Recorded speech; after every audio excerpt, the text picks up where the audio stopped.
these people have ended. Timothy Treadwell watched his torn-off arm while the enraged grizzly sank its teeth into him. Screams of his girlfriend, Amy Huguenard, echoed in his head. Both became victims of a merciless predator, devouring them alive. Slow death is the scariest thing imaginable, but on the pain scale, crafted from scientific studies, being eaten alive only rates 100 points. Meanwhile, the most horrifying death is estimated at 140. Stick around until the end to find out what hits that maximum mark. But I warn you, viewer discretion is advised. Next time I go on a hike, On October 11th, 2012, I need to bring some bear spray now. workers at a seafood I never processing have. plant in Santa Fe Springs That could happen to me. sounded the alarm. Their colleague, 62-year-old Jose Molina, had vanished suddenly. After nearly 90 minutes of searching, the boiler operator suggested opening the last loaded oven. Inside, they cooked and sterilized tuna at high temperature. Workers had to wait half an hour for the oven to cool down. All this time, their only thought was, I hope Jose isn't in there. Unfortunately, he was indeed there. When the workers opened the door, they were horrified to find him inside. As it turned out, Molina was loading pallets of canned tuna into the oven when he noticed a malfunction. Without warning anyone, he stepped into the oven to adjust the chain inside. Meanwhile, another worker, not seeing Jose in place, assumed he had already left, so he closed and turned on the oven. It was loaded with nearly 5,500 kilograms of canned tuna, which began to cook at a temperature of 132 degrees Celsius. Trapped, Jose likely suffered severe skin burns, and then the high temperature began to affect his muscles and organs.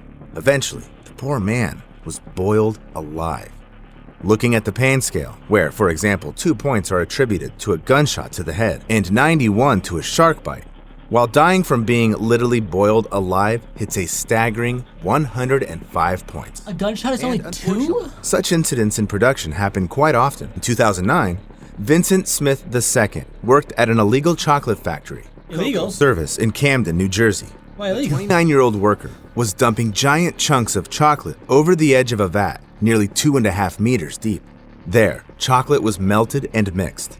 Suddenly, Vincent was struck by a mixer paddle and fell right into the hot molten mass, reaching a temperature of 120 degrees Celsius. His colleagues immediately rushed to shut down the machine. However, Vincent stayed in the chocolate for a full 10 minutes before rescuers could pull him out. Even though his body was mangled by the giant mixer, Vincent died from burns. The tragedy occurred because the platform he fell from was slippery from splattered chocolate and was directly above the vat without any barriers to protect workers from falling into the boiling mixture. Nevertheless, you don't have to be at a dangerous facility to experience excruciating pain, which on the scale goes even beyond 105 points. On November 23rd, What's 140 then? What the a heck? 911 dispatcher heard the shaky voice of a 76-year-old woman. It was Loretta Picard from Polk County, Florida. I think my house is on fire, and I'm here alone, and I'm on a walker. Firefighters were immediately dispatched to her house. The dispatcher told the woman to leave the building and go outside, to which she replied,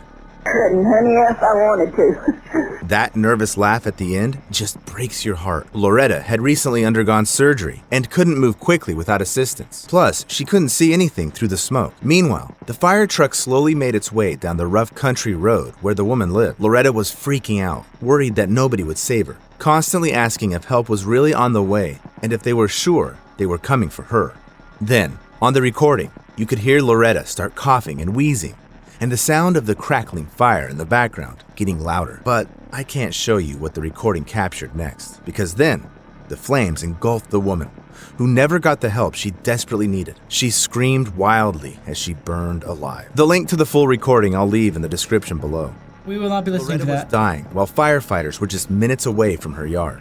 The phone call cut out after 20 minutes, and rescuers arrived at the scene 14 minutes later, yet nobody ever went inside to save her.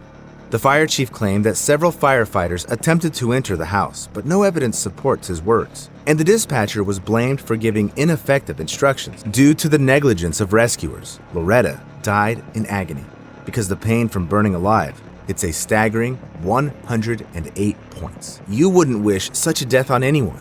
But you know what? I came across a story where a person knowingly subjected themselves to such suffering. On June 11th, 1963, several American correspondents, including Malcolm Brown, gathered outside the Cambodian embassy in Saigon. The day before, journalists were informed that something important would happen there.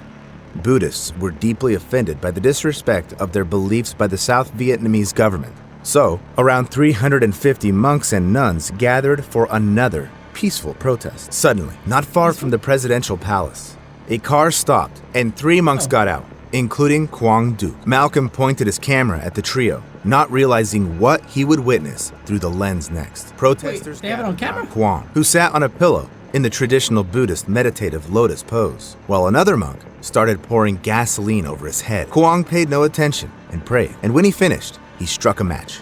The flames instantly engulfed him, rising up in black smoke. It was a horrifying spectacle. Quang Du's body slowly withering and shriveling, while his head blackened and charred. This doesn't sound so peaceful to me. But I'll leave a link below the video. Again, we will not be watching that. As everyone present there loudly cried, watching the self-immolation, while the monk himself, enduring painful suffering, didn't even flinch or make a sound. Whether it was meditation skills or inner spiritual strength that helped the monk endure the agony of his impending death. I know for sure an ordinary person wouldn't last like that, let alone endure the pain that hits 110 points. In 2007, a 33-year-old woman from Hong Kong named Cecilia Chung climbed to the top of Nyiragongo volcano, located in the Democratic Republic of the Congo. It last erupted in 2002, flooding the highly populated city of Goma with lava, causing widespread destruction. Since then, the volcano had been relatively safe, so tourists from all over the world flocked to see its famous lava lake. It looks like cracked earth in the desert, with hellish streaks of fire rising from it. Cecilia climbed nearly 3,500 meters for this site. The woman was thrilled by the terrifying view of the lake and wanted to take a closer photo of it. To do this, she climbed over the edge of the crater, and suddenly, Cecilia slipped and fell Wait, is this down. the actual footage? However, flying about 200 meters, she hit a protrusion right above the lava lake. Cecilia felt piercing pain because the impact broke several bones. She was thrown into the heat, and it was almost impossible to breathe because she was too close to the lava, the temperature of which could reach 950 degrees Celsius. A helicopter, rescuers, and a volcanologist were sent to the scene. At first, Cecilia showed signs of life. However, the rescue operations were stopped due to poor visibility. As a result, without waiting for help, she fell into the volcanic lava lake. Eyewitnesses even hoped that the woman died instantly after the impact and fell into the lava without feeling any pain. The thing is that on the pain scale, it hits a whopping 110 points. Death in lava, although painful, is instantaneous. That's why many people consciously chose it to end their lives. In 1933, a schoolgirl named Kyoko We still have Matsumoto 30 climbed worse? Mount Mihara, located on the Japanese island of Ito Ushima, with a girl from her school. Kyoko was in love with her friend. However, in Japanese society at that time, same-sex relationships were condemned. And this oppressed Kyoko so much that she didn't want to live anymore. The schoolgirl threw herself into the volcano crater before her lover's eyes. The scariest thing in this story is that the girl became a role model for many Japanese people who wanted to end their lives. By 1935, almost 1,300 people had lost their lives by jumping into Mihara until the Japanese government built barriers around the area. Still, as countless stories show, people often ignore such prohibitions. In 2016, Colin Scott and his sister, Sable, went on a tour to Yellowstone National Park, known for its geothermal spots. They really look fascinating, but getting close to them is dangerous. The water here may not be as hot as lava in a volcano, but still, the 96 degrees reached by the local water bodies are enough to cause burns and even kill a person. But Colin and Sable ignored numerous warning signs and crossed the restricted area. Suddenly, the guy slipped and fell into the hot water near the Pork Chop Geyser. Such a death is more painful than death in a volcano because in a hot spring, it doesn't happen instantly. It's not instant. Moreover, in almost all the park's water bodies, acid sulfate liquids are present to a greater or lesser extent. So when Scott's sister returned with a few rangers, only parts of her brother's head, torso, and arms were visible in the hot spring. By the next morning, Colin's body had completely dissolved. It seems that there couldn't be worse pre-death suffering, but, in fact, there could be. All I think about is when I have like the tap on and it's very hot, like it's on max setting, and I wash my hands and I'm like, whoo, whoo, and it like stings for a while. I could just imagine that, but this is like 10 trillion billion filzillion times worse. Dissolving in a geyser is far And from your whole body too. on the pain scale. On September 13th, 1987, in Goiânia, Brazil, the owner of a local landfill, Devair Ferreira, invited neighbors, relatives, and friends over to show them his interesting find. Devayer showed them a strange powder. It was sparkling, so mesmerizingly that guests rubbed it on their skin like glitter and took it with them to give to someone else. Yet none of them had any idea what this powder really was. The thing is, the man brought scrap metal, and someone brought from a neglected hospital a metal capsule to his landfill. But those who did it didn't realize they had taken it from a radiotherapy machine. Devayer Ferreira ordered the capsule to be cut open, where he found which was actually radionuclide cesium-137. It is used in treatment to create a source of gamma radiation capable of affecting human cells. It's specifically directed at cancerous tumors. But if the radiation isn't controlled, it'll also affect healthy cells. Devayer, not realizing it, set off a deadly domino effect. So about 250 people came into contact with the powder.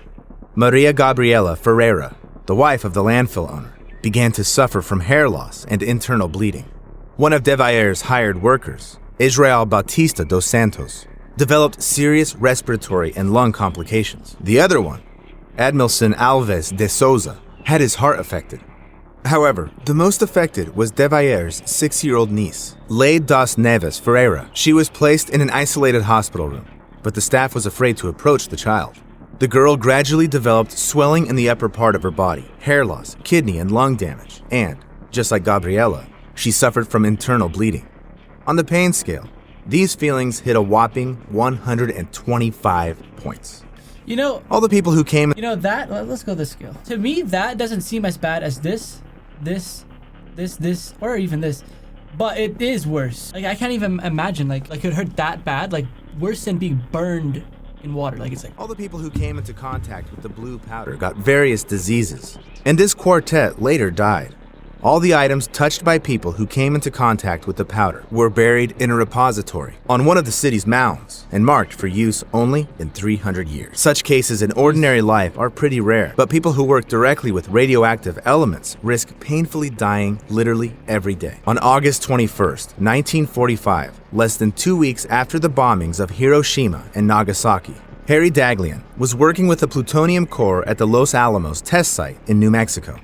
He used tungsten carbide bricks to create a barrier around it because the bricks reflected neutrons coming out of the radioactive plutonium back. But when he started laying bricks around the core, he suddenly dropped one of them right on him.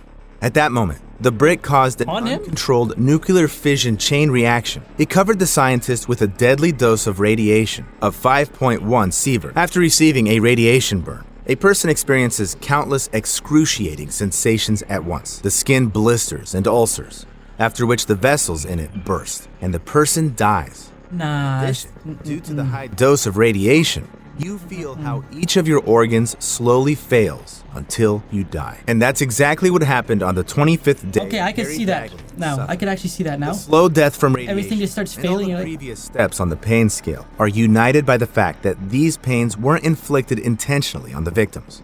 However, fortunately, you cannot accidentally expose yourself to suffering that is at the maximum mark of 140 points. Even if you find yourself in the mouth of a volcano or in the heart of a nuclear reactor. Okay, then what is it? So, the most painful sensation in the world is...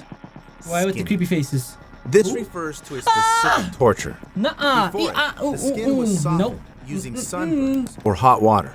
Then, the torturer made incisions starting from the least sensitive parts of the body, See, that stuff is what gets me. the delicate skin of the face. Like, to do with like surgery and that stuff makes me tingle. To keep the victims alive as long as possible, maximizing pain. Eventually, death could occur from blood loss, shock, or infections. But such a method of punishment has existed for quite some time, since the times of the ancient Assyrians, and up to medieval Europe. Nowadays, they don't do it anymore. At least, it's definitely prohibited by law. Oh, you think? In the comments, what caused you the most pain?